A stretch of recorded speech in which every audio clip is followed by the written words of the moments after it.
Hello, everyone. This is André Hedlund, another masterclass for gallery teachers. And today I'll be talking about learner independence, how to promote metacognition in EFL classes. So let's look at our workshop agenda. Today, we're going to cover topics related to, first, what is learner independence? And why should we want our learners to be more independent? Are there benefits? Then we're going to talk about the notion of metacognition and why metacognition can actually help your learners become better learners themselves. Then we're going to talk about metacognition related to independence. And finally, I'm going to make my concluding remarks. But I would like you to join me in this discussion for a couple of seconds. So you're watching me right now. I'd like you to take a moment and actually think of words related to the notion of learner independence. So I'm going to be quiet for 30 seconds, and you can use the chat box to enter the words that come to your mind. So what is learner independence? What are some words that might connect with this concept?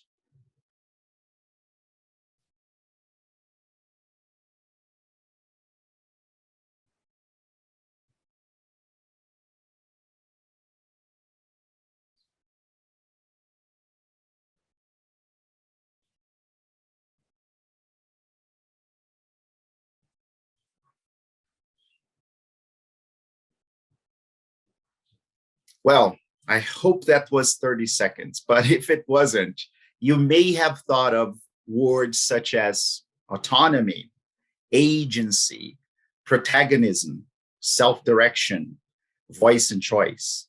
I think they're all very interesting and very pertinent words when we talk about learner independence. I'd say that they are slightly different in some regards, but they do refer to the same thing, basically. They refer to the idea that our learners should take action themselves because they want to be the owners of their own learning process, to some extent at least, right? They want to become more independent. They want to make things happen on their own and not just depend on us teachers all the time. So that is learner independence. Now, why should we want to promote such a thing in the classroom? Can you think of benefits for independent learners and how they learn in their learning process? Well, I can tell you this. We understand now that learner independence seems to be related to higher levels of engagement, achievement, and satisfaction. After all, if your learners are taking care of their own learning process, so they are intrinsically motivated, so to speak, they are more engaged to achieve things and to accomplish the tasks that are assigned, right? That means that they will have a positive impact on their own achievement, and they will feel more satisfied with their own learning results. So yes, we should definitely promote learner independence in the classroom. But the thing is, how can we do it? Is it easy? Is there anything that can help us reflect on learner independence and actually help promote it? Well, that's one of the biggest problems, I'd say, isn't it? Well, if you think about how learners will normally take action and become more proactive when it comes to their own learning process, then you might think of a couple of things you heard, maybe something you watched, maybe something you read. And those things are related to one of the most quoted authors in the history of education. And I'm very proud to say that he is Brazilian, Paulo Freire. And very recently, he actually would have turned 100 years old. And he said that to teach is not to transfer knowledge just, right? But to create the possibilities for the production or construction of knowledge. So here he's really talking about the idea that our students should not be passive all the time. They're not just props or things in the classroom that we need to, open their heads and shove stuff, new information, new knowledge. They have to be active as well. They have to be part of the process. So he doesn't believe in this type of banking education or teaching in which the teacher holds all the knowledge and transfers everything as if they were making deposits inside our students' brain. Actually, he believes that students have to take action, be proactive, be part of the process, and construct knowledge together. So Paulo Freire, a great inspiration, should help us reflect on the idea of independence and autonomy. Another author that has certainly inspired me was this man, Sir Ken Robinson. And he said that we have to recognize that human flourishing is not a mechanical process. It's an organic process. And you cannot predict the outcome of human development, really. All you can do, like a farmer, is create the conditions under which they will begin to flourish. And I really like this idea of comparing learning to what actually happens on a farm. Because if you think about it, it's not just about what the farmer does, but it's about the conditions. It's about the strength of the plants, of the seeds, for example. And it's not mechanical because you will not have the same outcomes for every single individual, for every single plant. They're different. So you have to make sure that not only do they know that, but that they use that so that they can accomplish the best possible results. And the last author I want to mention here before we talk about more practical things is this man, Sugata Mitra, who said that experiments show that children in unsupervised groups are capable of answering questions many years ahead of the material they're learning in school. In fact, they seem to enjoy the absence of adult supervision, and they are very confident of finding the right answer. And this is really true. So true, actually, that in the 90s, this man designed a very interesting experiment in rural India. He called it the hole in the wall.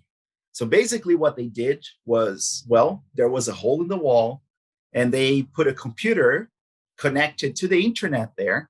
That was back in the 90s. So the internet wasn't that great, but still a lot of kids from the surroundings, they started becoming very curious about that machine inside the hole in the wall. And after a couple of days and weeks, they learned how to use it. There was nobody there to teach them. They learned how to access websites and download things and to actually create arts, design, because they were simply curious and they had independence to do the things that they wanted to. So if you look at all those three wonderful authors, inspiring authors and the legacy that they have left us, then you have to start thinking about what is it that I can do as a teacher to promote independence? Because it seems to work really well. It seems to be something that many times is missing from our classroom environment or remote teaching environment. Well, I decided to study that. And I actually decided to study that so much that it led me to the creation of a new conceptual framework.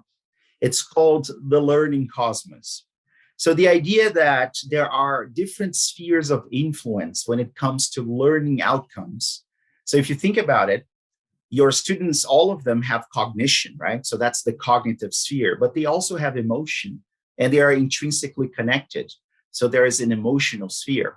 And I really like the idea of cosmos because, I'm a geek.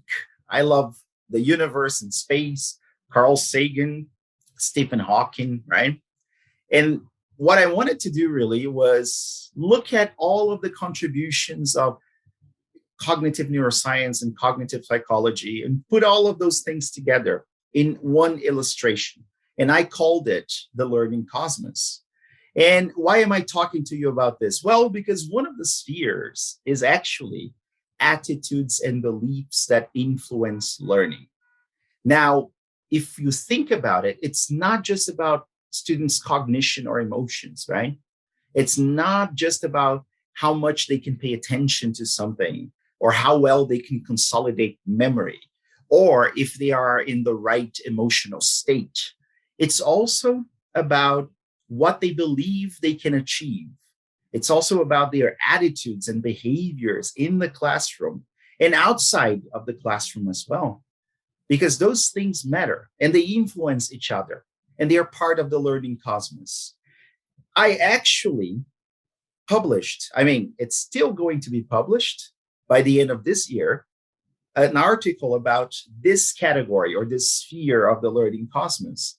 And I called it Beliefs and Attitudes That Influence Learning, a mind, brain, and education literature review. And one of those beliefs are actually metacognition. So if you think about it, what is it that can help our students promote independence or autonomy in themselves, right? That's metacognition. The other beliefs, they have to do with mindset, self-efficacy, for example, or the notion of neuroplasticity, knowing that the brain can always learn. But one of the underlying concepts that really helps our students become more independent is metacognition. So what do I mean by metacognition? Well, metacognition, according to its creator, John Flavel, is the awareness of own cognitive processes and have the capacity to control, plan, monitor, regulate, and reflect on own ability to learn. So metacognition relates to thinking about thinking or learning how to learn. And I would like to underscore some words here. So own cognitive processes, right? Control, monitor, regulate. So metacognition is learning how to learn. If cognition has to do with attention, memory, language use, reasoning, metacognition is one step beyond that. It's really assessing and analyzing those processes so that you can do them better, so that you can accomplish more in terms of learning. Now, if we think about metacognition, really, we want to have metacognitive knowledge, according to John Flavel. And that means we need to know what works best. We need to know ourselves as learners. We need to know other people and how they teach us, our teachers. And we have to know how people work in general. But we also have to know experiences that we can have so that we can learn more effectively. So we need to have metacognitive experiences, because knowledge by itself doesn't really make change if you don't do anything. So you need to actually take action. And when you take action, when you have those experiences, then you might learn more effectively. And finally, maybe the experiences are not working that well. So you should be able to monitor and adjust. And that has to do with metacognitive control strategies. So it's really about knowing what to do, doing it, and assessing whether it's working or not, and making the proper changes. So let's think about metacognitive knowledge. First, as I said before, metacognitive knowledge has to do with knowing about what you can do to become a better learner, to achieve better outcomes. And that involves knowing more about people. So if you know about people, if you know about yourself as a learner, so do you learn better in the morning, in the afternoon, in the evening, maybe? So when can you pay more attention, or your levels of energy are higher, for example? What kind of environment do you need as a learner to learn better? Do you understand how your teacher teaches? What are the things that they use, for example, in the classroom? What do you expect from that teacher and your peers? So you need to have knowledge of yourself as a learner, of others, and that includes your teacher, your peers, even your parents, and universal knowledge of how people work, what makes them tick, right? But you also have to have knowledge of tasks. What tasks could actually help me achieve this learning goal? Can I do them? Do I know how to start them? Do I need somebody to help me? And you also have to have knowledge of strategies that you can apply to get started, to stick to the task, for example, to adjust things. So that's metacognitive knowledge. But then comes metacognitive regulation, and this will include especially control strategies, right? So metacognitive regulation has to do with planning. First of all, before you start anything really, any learning experience, you should plan and you should set goals and try to stick to them, right?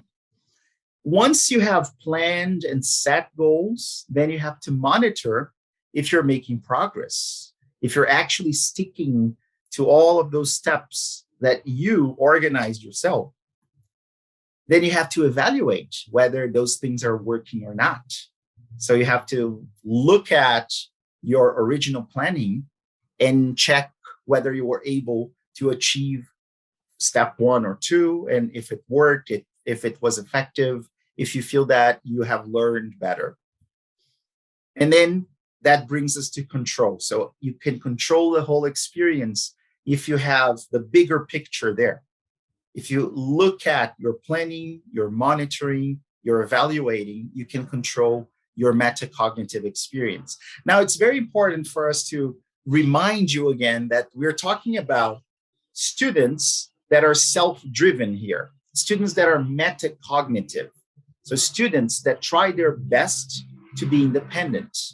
So what we want really is that our students will take action and they will be responsible for their own learning, because it's not just about us teachers, it's not just about direct instruction, even though, of course, direct instruction plays a big role.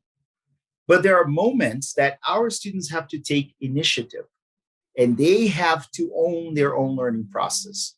And that's why we want them to be more metacognitive, right? I talked about making learning visible and thinking visible a couple of weeks ago for gallery teachers, and you can access the masterclass. And I wanted to show you this because I think when we're regulating our learning experience, what we're really doing is making our learning visible, right? It's actually taking notes of the things that we're doing to learn. It's making our learning curve more evident, not just to ourselves, but to our teachers. So thinking routines can help you get started, can help you stick to your planning. And portfolios, for example, can help you look at where you got started and then how things moved from that point on till today, so that you can compare things and contrast them. So I really recommend you go to Gallery Teachers and you watch this masterclass, Making Thinking and Learning Visible. Now, why metacognition? Well, I found this excellent summary, let's say, by Zukipley, 2009. And I am going to read with you because I'm not sure you're watching this from your phones or from your computers. So let me read with you. Learners who score high on measures of metacognition are more strategic, more likely to use problem-solving heuristics, better at predicting their test scores, and generally outperform learners who score low on metacognitive measures. Metacognition has been shown to predict learning performance. Learners who are metacognitively aware know what to do when they don't know what to do. And that's my favorite bit of this whole paragraph. That is, they have strategies for finding out or figuring out what they need to do. More importantly, research has demonstrated the value of metacognition in predicting academic achievement. For example, greater metacognitive ability has been linked to grade point average, math achievement, and reading skill. In addition to this, studies explicitly show that metacognitive skills play an important role in effective learning that leads to academic success and that academically achieving students are better on metacognitive measures. Now, that's a great summary.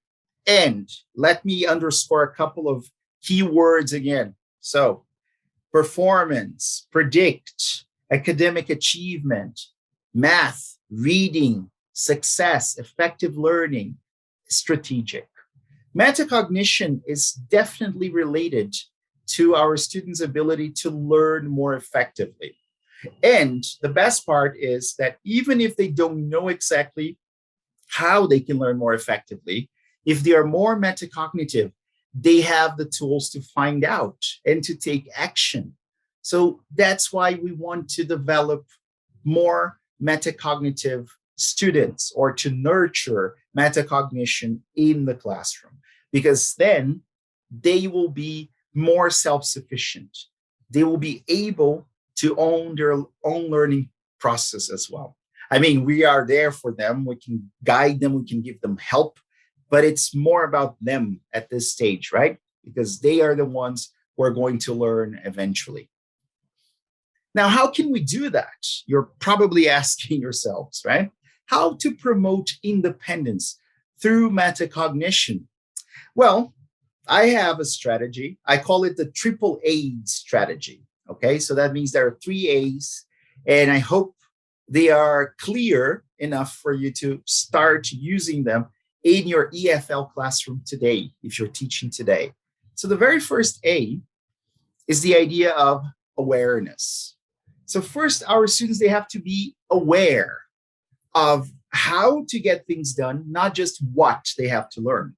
So you can help them shift a little bit from the content that they have to learn to the process. So how they can actually learn, what might work more effectively. You can use many things to help raise awareness. So we can talk about the science of learning, which is something I love, mind-brain education, cognitive sciences, metacognition itself. I mean, that's what we're discussing here, right? But it's really about focusing on the process rather than the product itself. Also, students, they have to be able to see their own learning curve. So that means that they have to take notes, they have to record or register things. So that's why I like the idea of working with portfolios, How can students be more metacognitive if they don't know what's going on, where they got started, and where they are right now in terms of their learning? So they have to see their own learning curve. They have to document what's going on from the start. So remember to have students create a journal, for example, or really a digital portfolio, an e-portfolio, where they add the stuff that they're looking at, they're learning in the classroom, and the product really of what they learned, so that they can see the progression. And when they see that, they will be able to analyze if it should look like that, if they need to adjust anything, if they need help from somebody else. So all of those things are very important. And also help students debunk myths about learning. And again, I go back to the idea of teach the science of learning. If you don't know about the science of learning, you should be more metacognitive and find out. Science of learning, mind-brain education, cognitive psychology, neuroscience. They have a wealth of information really about how the brain learns and how the mind learns. And that means that we can help our students learn more effectively because they know how they can learn more effectively, how the brain works. The second A has to do with accountability. After all, you need to help to hold your students accountable for their own learning process at some point. It's not just about us, right? Learning is not just a one-way street, really. It has to do with teaching, has to do with learning, has to do with direct instruction. It has to do with self-reflection. It has to do with self-awareness and also taking action, being accountable. So how can you do it? Well, remind your students that they are the owners of their learning process, right? Maybe it's 50-50 or 60-40, but it's never 100% on one side or the other. Maybe I can certainly, as a teacher, steer my student and guide them and help them learn. But if they're not willing to do the things that they have to do, they're not going to learn very effectively. It's not just me, it's them, right? Also, you as a teacher, you can set pre-established progress checks because that will help them with their learning curve. So for example, how about having a progress check every 15 days or at the end of the month to check your students' work, to check their portfolios, for example, and make sure that they're doing things. Now, when students are at home, why not have them, I don't know, use Post-its? I love Post-its and a wall to make sure that they are adding the stuff that they're learning, they're testing themselves, that they're actually accomplishing the tasks as intended, right? And then maybe every couple of weeks, they can take a picture and show you, or they can post it somewhere. You can use a learning management system for that, right? Also, it's about the commitment here. It's important to raise the levels of concern of your students. I was talking about that a couple of days ago, that nowadays we think that we should reduce student stress, basically, at all costs, right? Well, apparently that doesn't work very well. There are times that you have to make sure they understand that they have to commit, that they have to make an effort, that they have to pay attention and to be alert. So how do you do that? Well, maybe in the classroom, you can say, okay, in a couple of minutes, I'm going to ask someone to summarize what we've been talking about. So they have to be committed and they have to be engaged and listening, right? Or you can say at the end of the lesson, I'm going to ask someone to present something that they learned to the whole class, right? So again, you're increasing their levels of stress a little bit, but this is the good stress, the stress that keeps you alert. It helps you pay attention. You can also help your students realize, long term, let's say, that it doesn't really matter so much what they get in terms of grades, marks, right? But what they do, if they are doing the things. So you can help them. You can basically focus again on the process. And you can think of Carol Dweck with the idea of growth mindset. Praise their effort if they actually did something instead of how well they did it. I'm not saying you should ignore very low grades, right? I'm saying that you should focus more on whether students are trying or not. And then, of course, that will help them improve their grades.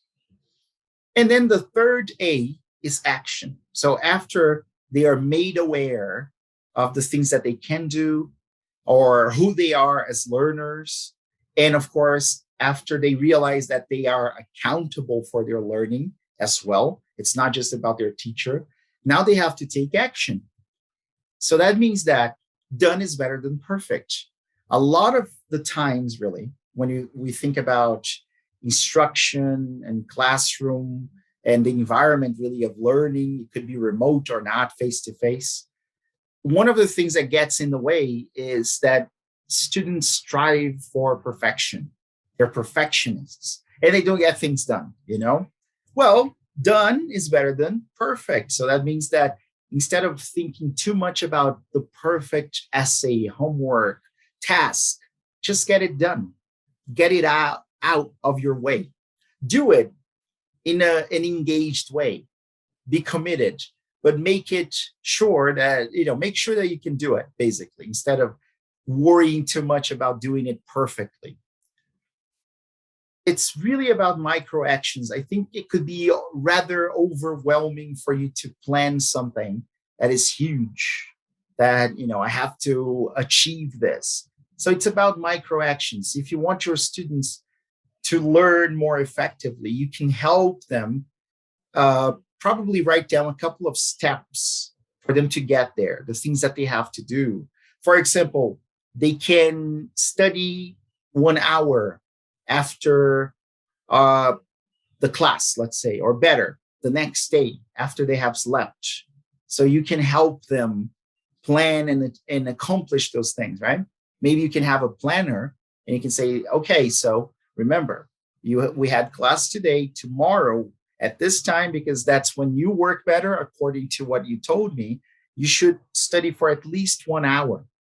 And then you can revise something. Or you can actually study for a block of 25 minutes. So tick once you get those things done. They are micro actions. They help you stay engaged for longer. Because if you look at something that is huge in terms of planning and what you have to accomplish, that might be scary. And then maybe you're not going to do it after all. But if you look at the tiny steps, then chances are you're going to do it.